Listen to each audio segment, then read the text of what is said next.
Hi hello friends, welcome back my YouTube channel. ഞാൻ അനുവാണ്. ഇന്നത്തെ kitchen അടുക്കള സൂത്രം എന്ന് പറയുന്നത് നമ്മുടെ ഇരുമ്പ് ചീനച്ചട്ടിയെ നമുക്ക് നല്ല വൃത്തിയായിട്ട് മണിക്കൂറുകൾക്കുള്ളിൽ മയക്കിയെടുക്കാവേ. മറ്റേത് ഇരുമ്പ് ചീനച്ചട്ടിയൊക്കെ എടുക്കുന്നത് ദിവസങ്ങളെടുത്തിട്ടാണ്, നമുക്കിത് മണിക്കൂറുകൾക്കുള്ളിൽ മയക്കിയെടുക്കാം.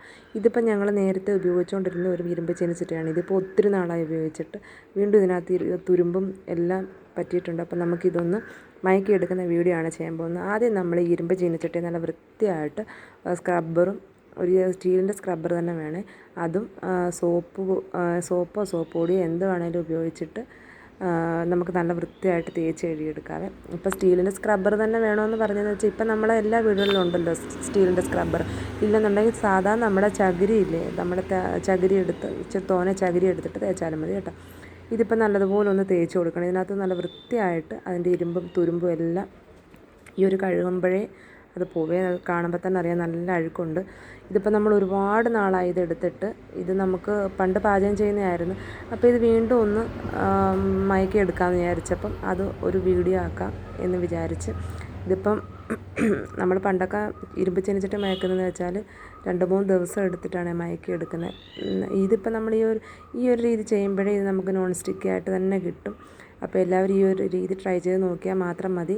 ഇപ്പോൾ നമ്മൾ നല്ലതുപോലെ വൃത്തിയായിട്ട് തേച്ച് കഴുകി എടുത്തതിന് ശേഷം നമ്മളിതിനകത്തോട്ട് പണ്ടെല്ലാവരും ചെയ്യുന്ന പോലെ തന്നെ ഞാനിപ്പോൾ ചെയ്യുന്നത് കഞ്ഞിവെള്ളം ഒഴിച്ച് വെക്കുവാണ്. കഞ്ഞിവെള്ളം ഒഴിച്ച് നമ്മൾ 2 ദിവസം 3 ദിവസം ഒന്നും വെക്കുന്നില്ല. കഞ്ഞിവെള്ളം ഒഴിച്ച് നമ്മൾ അടുപ്പിൽ വെച്ചിട്ട് തിളപ്പിക്കാൻ പോവാണ്. ഇതിപ്പോൾ നല്ല വൃത്തിയായിട്ട് ഞാൻ കഴുകി എടുത്തിട്ടുണ്ട്. ഇതിനകത്തോട്ട് കഞ്ഞിവെള്ളം ഒഴിച്ച് നമ്മുടെ അടുപ്പിൽ ഗ്യാസിൽ വെച്ച് നല്ല പോലെ ഒന്ന് തിളപ്പിച്ചെടുക്കണേ. നമ്മൾ സത്യം പറഞ്ഞാൽ ഇതിനകത്ത് നമ്മൾ ഈ ഒരു ഇരുമ്പ് ചീനച്ചട്ടിക്കകത്ത് നമ്മൾ ചിക്കൻ കറിയോ ബീഫോ അല്ലെങ്കിൽ അങ്ങനെയുള്ള കറികളൊക്കെ വെച്ച് കഴിഞ്ഞാൽ നല്ല ടേസ്റ്റാണ് ഇരുമ്പ് ചീനച്ചട്ടിക്കകത്ത്. മെയിനായിട്ട് ഇരുമ്പ് ചീനച്ചട്ടി നമ്മൾ ഉദ്ദേശിക്കുന്നത് അപ്പം ചുടാൻ വേണ്ടിയാണ്. പിന്നെ ഇപ്പോൾ എല്ലാവരും കറികളെല്ലാം ഇതിൽ തന്നെ ഇരുമ്പ് ചീനച്ചട്ടിക്കകത്ത് തന്നെ വെക്കും, നല്ല ടേസ്റ്റാണ്.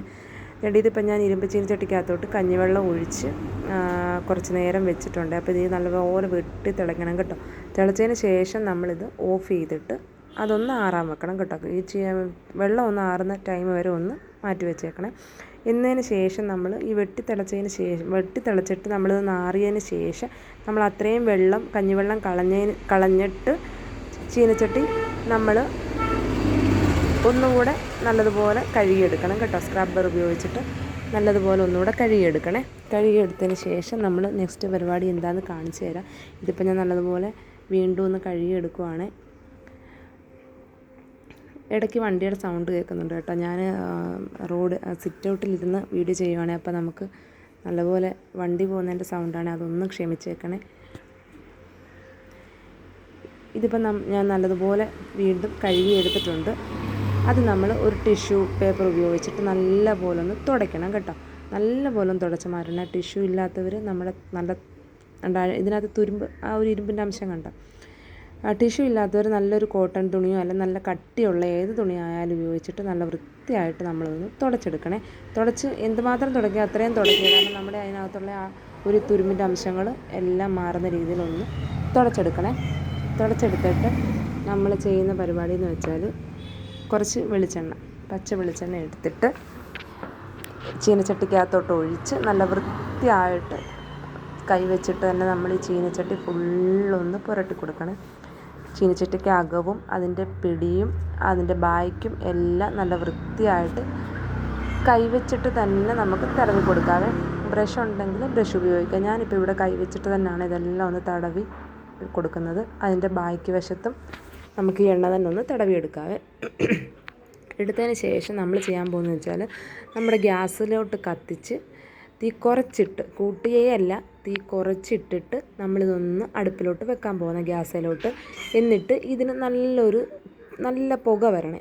അതായത് നല്ലോണം പുക വരുന്ന ആ ഒരു ടൈം ആകുമ്പോൾ നമ്മൾ ഓഫ് ചെയ്ത് കൊടുത്താൽ മതി. ഇതിപ്പോൾ ഞാൻ അടുപ്പിലോട്ട് വെച്ചിട്ടുണ്ട്. ഞാൻ തീ ഇടേണ്ട ഈ ഒരു സിമ്മിലിട്ടിട്ട് നമ്മളിത് കൂട്ടരുത് ഒരിക്കലും കേട്ടോ. സിമ്മിലിട്ടിട്ട് നമ്മളിത് പുക വരുന്നവരെ ഒന്ന് വെയിറ്റ് ചെയ്യണേ. നല്ല പോലെ പുക വരണം. ആ ഒരു സമയമാകുമ്പോൾ നമുക്ക് ഓഫ് ചെയ്തിട്ട് അങ്ങനെ തന്നെ തരുന്നത് തണുക്കട്ടെ. തണുത്തതിന് ശേഷം നമുക്ക് അടുത്ത പരിപാടി എന്തോന്ന് കാണിച്ചു തരാം.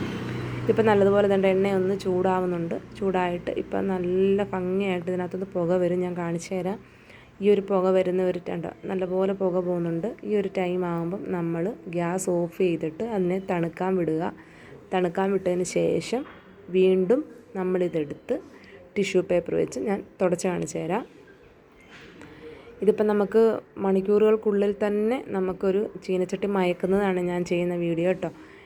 ഇത് നമ്മൾ വീണ്ടും അതിനെ ഒന്ന് തുടച്ചെടുക്കാൻ പോകണേ. നല്ലതുപോലെ തണുത്തതിന് ശേഷം തുടച്ചെടുക്കുമ്പോൾ ഇപ്പം തന്നെ നിങ്ങൾക്ക് കാണുമ്പോൾ അറിയാം ആ ചീനച്ചട്ടി എത്രത്തോളം ആ ഒരു റഫ്നെസ് പോയിട്ടുണ്ടെന്ന്. ഇതിപ്പം അതിനകത്ത് ഇരുമ്പിൻ്റെ അംശം ബാലൻസ് ഞാൻ കാണിച്ചു തരാം. ഈ ടിഷ്യൂവിനകത്ത് തുടച്ചിട്ട് കണ്ടോ, ഇത്രയേ ഉള്ളൂ. അതായത് ഇപ്പോൾ അതിനകത്ത് എണ്ണയുടെ ഒരു മെഴുക്കാണ് നമ്മൾ കാണുന്നത്. ഇതിപ്പോൾ നല്ലതുപോലെ തുടച്ച് മാറ്റിയതിന് ശേഷം നമ്മൾ വീണ്ടും ഈ പ്രോസസ്സ് ഒന്നുകൂടെ ചെയ്യണേ. ഈ ഒരു എണ്ണ വീണ്ടും ഒഴിച്ച് നമ്മൾ തടവി വീണ്ടും നമ്മൾ ഗ്യാസ് അടുപ്പേ കൊണ്ട് വെച്ച് ഒന്ന് പുക വരുത്തണം. നമ്മൾ ആദ്യം ചെയ്ത പ്രോസസ്സ് രണ്ടാമതും അതുപോലെ ചെയ്യണം കേട്ടോ. ഇതിപ്പോൾ നല്ല പോലെ ആ ചട്ടി വൃത്തിയാക്കി കിട്ടിയിട്ടുണ്ട്. എങ്കിലും നമുക്ക് ഒന്നുകൂടി ഇത് ചെയ്തിട്ട് നമുക്ക് അടുപ്പിലിട്ട് വെക്കാം. അടുപ്പിൽ വെച്ചിട്ട് വീണ്ടും അത് അങ്ങനെ ഇരിക്കട്ടെ. പുക വന്നതിന് ശേഷം നമ്മൾ വീണ്ടും ഇത് ഞാനൊന്ന് തുടച്ച് നിങ്ങളെ കാണിച്ചു തരാം. ഒട്ടും ഇരുമ്പിൻ്റെ അംശം ഇല്ലാതെ ഞാൻ കാണിച്ചു തരാവേ, തുരുപ്പൊന്നുമില്ല. അതിനുശേഷം നമുക്ക് സുഖമായിട്ട് അപ്പം ചുടാം, ഓംലെറ്റ് ഉണ്ടാക്കാം, നമ്മൾ കറികൾ വെക്കാം, എല്ലാം നിങ്ങൾക്ക് പെട്ടെന്ന് ചെയ്തെടുക്കാൻ പറ്റും കേട്ടോ. നമ്മുടെ വീട്ടിൽ കിട്ടും. നമ്മൾ ഇതൊക്കെ ചെയ്യാൻ നമ്മൾ ഇതിൻ്റെ പുറകെ തന്നെ നിൽക്കേണ്ട. നമ്മളിത് ചെയ്യുന്ന ടൈമിൽ നമ്മുടെ അടുക്കളയിലെ മറ്റു പണികൾ നമ്മൾ ഒതുക്കാം കേട്ടോ. അപ്പോൾ രണ്ട് കാര്യങ്ങളും നടക്കും. ഇപ്പം ഞാൻ ടിഷ്യൂ വെച്ച് തുടച്ച് കാണിച്ചു തരാം. ഒരു അംശം പോലും തുരുമ്പും കാര്യങ്ങളൊന്നും ഇല്ല. നമ്മുടെ ഇരുമ്പ് ചീനച്ചട്ടി വൃത്തിയായിട്ട് മയക്കി എടുത്തിട്ടുണ്ട്. പിന്നെ നമ്മൾ ചെയ്യേണ്ടതെന്ന് വെച്ചാൽ ഡെയിലി നമ്മളിത് യൂസ് ചെയ്ത് കഴിയുമ്പോൾ നമ്മൾ കഴുകി ഉണക്കി വെക്കുന്ന ആ ഒരു സമയത്ത് നമ്മൾ കുറച്ച് എണ്ണ തടവി എന്നും വെക്കാവുന്നുണ്ടെങ്കിൽ നമ്മുടെ ചീനച്ചട്ടിക്കകത്ത് തുരുമ്പും പിടിക്കത്തില്ല. നമുക്ക് നല്ലതുപോലെ അതിനകത്ത് അപ്പം ചുടാം. നമ്മളതിനകത്ത് ചെയ്യേണ്ട കാര്യങ്ങളൊക്കെ നമുക്ക് പാചകം ചെയ്തെടുക്കാം. ഇതിപ്പോൾ ശകലം പോലും തുരുമ്പില്ല. അതിനകത്ത് എണ്ണമയമാണ് ആ കാണുന്നത്. അപ്പോൾ എല്ലാവരും ഈ രീതിയിലൊന്ന്, നമ്മുടെ ഈ ചട്ടി നല്ലപോലെ മയങ്ങി കിട്ടിയിട്ടുണ്ട്, നിങ്ങൾക്ക് കാണുമ്പോൾ തന്നെ അറിയാം. അപ്പോൾ എല്ലാവരും ഈ രീതിയിലൊന്ന് ട്രൈ ചെയ്ത് നോക്കുക. നല്ല വൃത്തിയായിട്ട് നമുക്ക് ചെയ്തെടുക്കാൻ പറ്റും. ഈ വീഡിയോ ഇഷ്ടപ്പെട്ടിട്ടുണ്ടെങ്കിൽ ഇത് ഫാമിലിക്ക് ഫ്രണ്ട്സിനൊക്കെ ഒന്ന് ഷെയർ ചെയ്യുക. അടുത്ത വീഡിയോ ആയിട്ട് വീണ്ടും കാണാം.